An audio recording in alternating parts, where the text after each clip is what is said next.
For my Unit 3 assignment, I chose Pear Deck, Quizlet, Edpuzzle, and Padlet for my informal assessment tools. Informal assessments allow the teacher to assess students in a variety of ways to get a baseline of what the students have learned from the lesson. These assessments can also be done while learning. Pear Deck is my first assessment. The assessment is Pear Deck. The uses for this assessment would be a check for understanding. Further explaining that during Pear Deck, it's an extension of Google Slides. So if we were to have this slide, the teacher would explain all of this on this slide. Then the next slide would be a slide that students are able to be engaged and answer questions on their own computer. And answers then would be shown to the teacher. So the teacher can collect information about what the students have learned about this slide. The assistive technology, if you have videos on your slide, students can put in headphones and listen to that and have closed captions. Text-to-speech or use of touchscreen. The advantages, and students can have a better understanding of the video by reading captions, and students can listen to the text that is on the Google slide.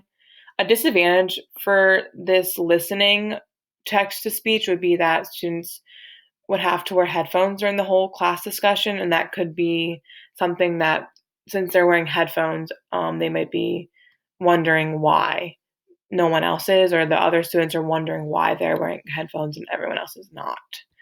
But that would be because they're using the text-to-speech.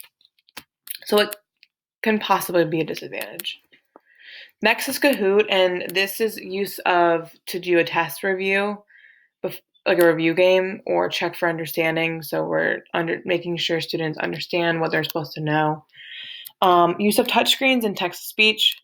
Disadvantage would be that text-to-speech, since this is a timed game, a review game, it will be a disadvantage to those students who use this assistive technology.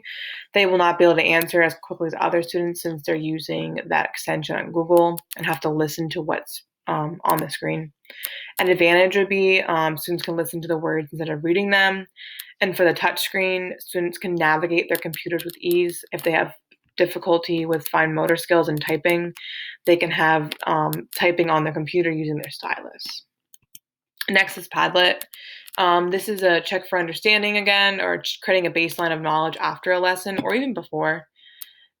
If they need to, for assistive technology, there's no disadvantages.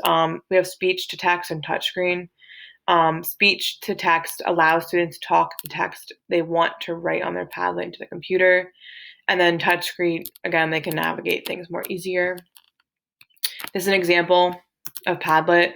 So what do you know about the medicine? This can be prior to a lesson to have the teacher have a better understanding of what they know, students know prior, and then what they want to know, and then what they learn. So this can be used throughout an entire unit or chapter. Next is Quizlet.